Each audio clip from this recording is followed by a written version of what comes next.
Hello BMS के students, I am doctor Geetanjali. जैसा कि आपको पता है कि आयुर्वेद में एक सब्जेक्ट होता है क्रिया शारीर। तो क्रिया शारीर की जर्नी मेरे साथ करते हैं, ठीक है। Let's start the journey with me, okay. तो क्रिया शारीर जो होता है, जिसे हम मॉडर्न में फिजियोलॉजी के नाम से भी जानते हैं, लेकिन वो एक अलग साइंस है और एक ईयर एक अलग है, ठीक है। तो हम पढ़ेंगे आयुर्वेदिक क्रिया शारीर। तो सबसे पहले हमें ये जानने के लिए, पढ़ने से पहले हमें जानना होगा कि एनसीआईएसएम के अकॉर्डिंग हमारा सिलेबस क्या है, ठीक है। तो सिलेबस में जो 2 पेपर हमारे होते हैं इसमें, जिसमें से दोनों पेपर 100 मार्क्स के होते हैं। पेपर 1 जो है उसमें 2 पोर्शन होता है, पार्ट ए पार्ट बी, ठीक है। एक में जो होता है आयुर्वेद पोर्शन है और एक में हमारा मॉडर्न पोर्शन आता है। और जो हमारा पेपर होता है 100 मार्क्स का, उसमें 20% एमसीक्यू आते हैं एंड 80% थ्योरी आती है, जिसमें से 20% में एमसीक्यू दोनों जगह से रहेंगे, आपके मॉडर्न से भी रहेंगे एंड आयुर्वेद से भी रहेंगे। एंड 80% में भी थ्योरी जो होगी वो आपकी, उसमें से आपका जो होगा 60 और 40% का रेशियो होता है, लेकिन ये कई बार वेरी भी करता है। कई बार 50-50 भी आ जाता है, कई बार मॉडर्न ज़्यादा आ जाता है, कई बार आयुर्वेद ज़्यादा आ जाता है। तो आपको पढ़ना हर चीज़ है, ठीक है। तो ये हम सिलेबस को जानने के लिए हम सिलेबस स्टार्ट करते हैं, ठीक है। ये जो कि 60 मार्क्स का है, इसमें सबसे पहला चैप्टर है शारीर, ठीक है। तो इसमें हम definition and synonym of term of क्रिया शारीर पढ़ेंगे, फिर डिस्क्रिप्शन ऑफ शारीर दोष एंड मानस दोष के बारे में पढ़ेंगे, और त्रिगुण त्रिदोष का क्या रिलेशन है आपस में पंच महाभूत के साथ, इसके बारे में पढ़ेंगे। सेकंड चैप्टर जो है बेसिक प्रिंसिपल्स ऑफ आयुर्वेदा, जिसमें दोष धातु मल मूलम ही शरीरम, पूरा चैप्टर इस श्लोक पे आधारित है, ठीक है। तो इसके बारे में हम पढ़ेंगे। Third chapter is the tridosha. त्रिदोष हमें पता है कि पूरा आयुर्वेद जो है हमारा, वो वात पित्त और कफ, इन 3 चीज़ों पर आधारित है। तो इसमें हम त्रिदोष के बारे में पढ़ेंगे।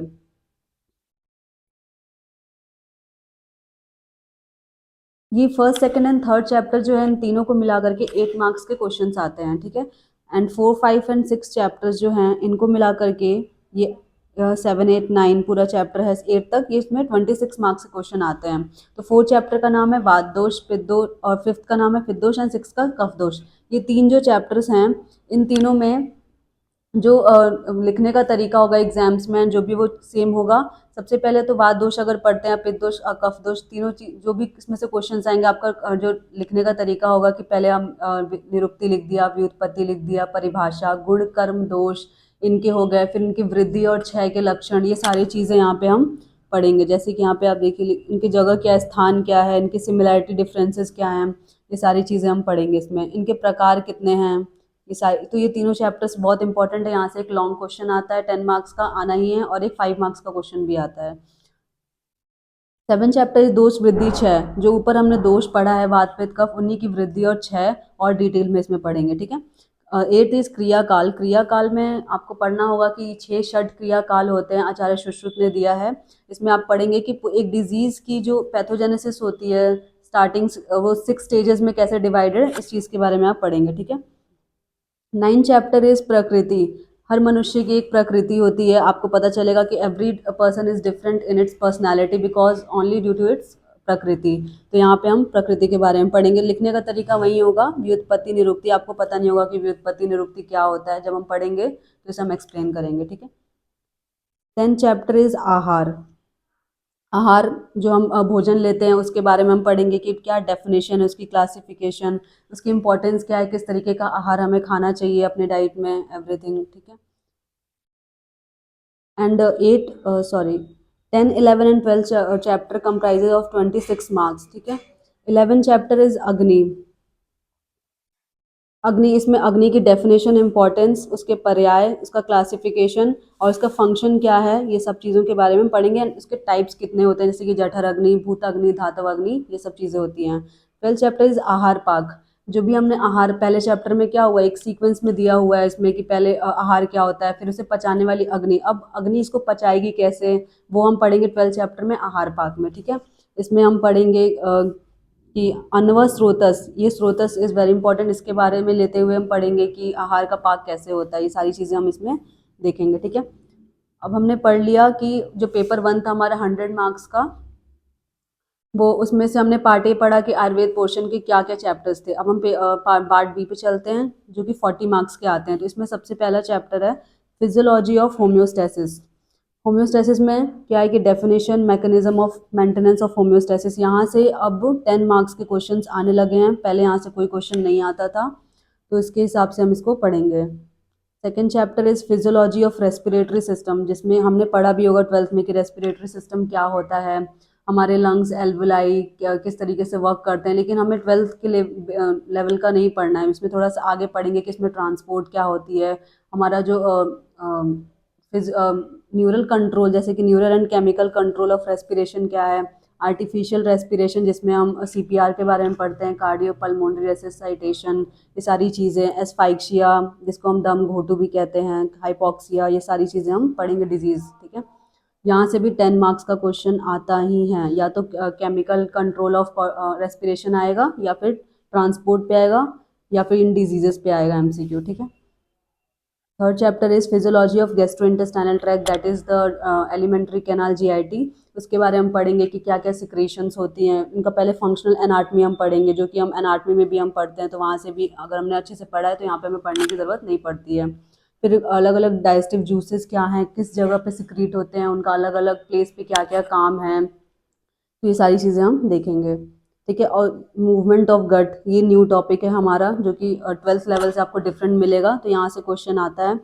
And direction and metabolism of protein, and एक चीज़ छूट गई थी, एंट्रिक नर्वस सिस्टम। ये दो टॉपिक जो है जहाँ से 10 मार्क्स से क्वेश्चन आते ही हैं। ठीक है, तो इसे अच्छे से देखेंगे। फिर लास्ट में वाइटमिन्स एंड मिनरल्स, ये सब जो है यहाँ से हमारे एमसीक्यू आ जाते हैं। ठीक है, एंड हाइपर विटामिनोसिस, ये यहाँ से भी एमसीक्यू आता है। ठीक है, fourth chapter is physiology of nervous system. Nervous system में हमने वही पढ़ा है कि central nervous system and peripheral nervous system, तो स्पाइनल कॉर्ड के बारे में, ब्रेन के बारे में हम सेंट्रल नर्वस सिस्टम एक डिस्क्रिप्शन हल्का हल्का हम पढ़ेंगे। और अगर आपने एनाटमी अगर अच्छे से पढ़ी है, ये पढ़ लिखने का ना पेपर में एक तरीका है कि अगर आपने एनाटमी अच्छे से पढ़ी है ना, तो कुछ पोर्शन तो आपका यहाँ पे लिखने का वहाँ से तैयार हो जाता है। जो बेसिक फिजियोलॉजी है ना, अगर आप उसको अच्छे से पढ़ लोगे यहाँ पे, तो आपका एक कंप्लीट क्वेश्चन तैयार हो जाता है, जिसके लिए यहाँ पे सीएनएस पीएनएस ये सब चीज़ें आप पढ़ेंगे। मेमोरी लर्निंग, यहाँ पे जो डिफरेंट है पढ़ने के लिए ना, वो ये है कि हमारे ब्रेन में कई सेंटर्स होते हैं, ब्रेन के बहुत सारे पार्ट्स हैं, तो उन सब पार्ट्स के बारे में, एरियाज है, वर्निक एरिया, ब्रोकाज एरिया, ये सब चीज़ें आप पढ़ेंगे। ठीक है, फिजियोलॉजी ऑफ एंडोक्राइन सिस्टम, तो यहाँ से क्या है कि एक वन ग्लैंड आता ही है, और इनके डिजीजेस पे एमसीक्यू आते हैं। ठीक है, डिजीज पे एमसीक्यू आते हैं कि हाइपर हो गया तो कौन से डिजीज होंगे, हाइपर हो गया तो कौन से डिजीज होंगे। ठीक है, उनके ग्लैंड्स के function and there effects.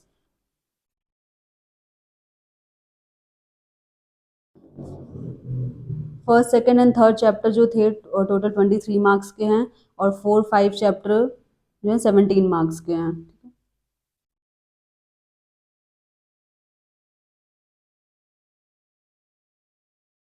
Okay, तो ये था हमारा फर्स्ट पार्ट के बारे में, फर्स्ट पेपर के बारे में। अब हम सेकंड पेपर पे चलते हैं, जिसमें से फिर से पार्ट ए जो है आयुर्वेद पोर्शन के बारे में जानेंगे, फिर पार्ट बी में मॉडर्न पोर्शन के बारे में जानेंगे। तो अगेन ये जो रेशियो है वो वेरी करता है, जैसे कि ये 60 मार्क्स का है, कई बार 40 50 भी हो जाता है। ठीक है, तो सबसे पहला चैप्टर जो है इसमें धातु। धातु क्या होता है अभी आपको पता नहीं होगा, लेकिन धातु जैसे कि आयुर्वेद में 7 प्रकार के बताए गए, रस, रक्त, मांस, मेद, अस्थि, मज्जा, शुक्र, तो इनके बारे में हम पढ़ेंगे कि इनका जनरल मतलब डिस्क्रिप्शन पढ़ेंगे कि ये होते क्या हैं एग्जैक्टली। ठीक है, उनका derivation, definition, general introduction, term, धातु, ये सारी चीज़ें पढ़ेंगे, और अलग अलग आचार्यों ने इसकी क्या थ्योरी दी है, तो ये भी देखेंगे इसमें हम। अब यहाँ से स्टार्ट होता है हमारा मेन रस धातु, जो कि पहली आयुर्वेद की धातु है। इसके बारे में पढ़ेंगे। देखिए, लिखने का तरीका वही है, व्युत्पत्ति, निरुक्ति, परिभाषा, उसके कर्म क्या है, उसके गुण क्या हैं, कहाँ से उसका रूट क्या है, कहाँ से कहाँ तक है वो, ये सारी चीज़ें हम इसमें देखेंगे। और इसमें इसके वृद्धि और क्षय के बारे में अंत में हम देखेंगे, सब चीज़ें देखने के तक बाद। ठीक है, फिर दूसरी धातु है रक्त धातु, इसमें भी वही चीज़ें पढ़ेंगे कि रक्त का वृद्धि क्षय क्या होता है, और कौन कौन सी डिजीजेज होती हैं इससे, ये सारी चीज़ों को हम देखेंगे। ठीक है, ये दोनों चैप्टर मिला के, रस एंड फर्स्ट चैप्टर जो कि जनरल इंट्रोडक्शन था, सेकंड एंड थर्ड ये टोटल 18 मार्क्स के आते हैं। ठीक है, फोर्थ इज मांस धातु, इसमें भी सेम वही है कि हम पढ़ेंगे। लास्ट में मेन है कि उसके तरीका लिखने का कि क्या होता है वृद्धि क्षय, उसका स्थान क्या है, हर चीज़ें। फिर मेद धातु है, अस्थि धातु, ये सारी चीज़ें, और मज्जा धातु, इन सबको मिला करके मास से लेके मज्जा 19 मार्क्स का क्वेश्चन आता है। इसमें से एक लॉन्ग क्वेश्चन आना ही है और एक शॉर्ट आता है, और एमसीक्यू आपको श्लोक दे देगा और पूछेगा कि ये वृद्धि का श्लोक है, क्या कहना चाह रहा है, इसमें कौन सी डिजीज होती है। इस तरीके से आपके MCQ इसमें आता है, तो ये बहुत ज़्यादा इम्पॉर्टेंट है। और रक्त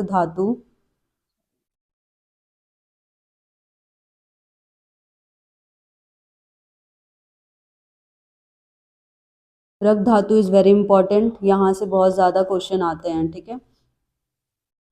ये सारे जो हैं मांस, मेद, अस्थि, यहाँ से मतलब MCQ आएंगे, फिर 5 मार्क्स के क्वेश्चन आएंगे।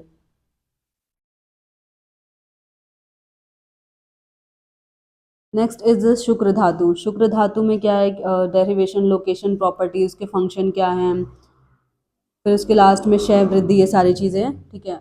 9 चैप्टर इज आश्रय, आश्रय भाव।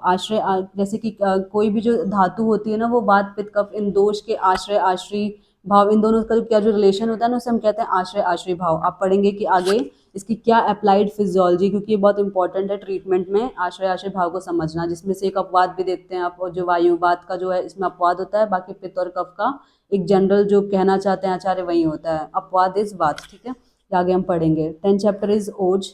ओज के बारे में, ओज को हम समझ सकते हैं कि ओज क्या है, तो एक इम्यूनिटी कह सकते हैं, ठीक है, मॉडर्न में अगर से कहे तो। और यहाँ तक कि आयुर्वेद में ये भी कहा गया है, ये इम्यूनिटी से हटकर है लेकिन आयुर्वेद में, कि अगर ओज अगर शरीर से निकल जाए तो इंसान की मृत्यु हो जाती है, ठीक है। तो ये बहुत इंपॉर्टेंट है ये चैप्टर, ठीक है।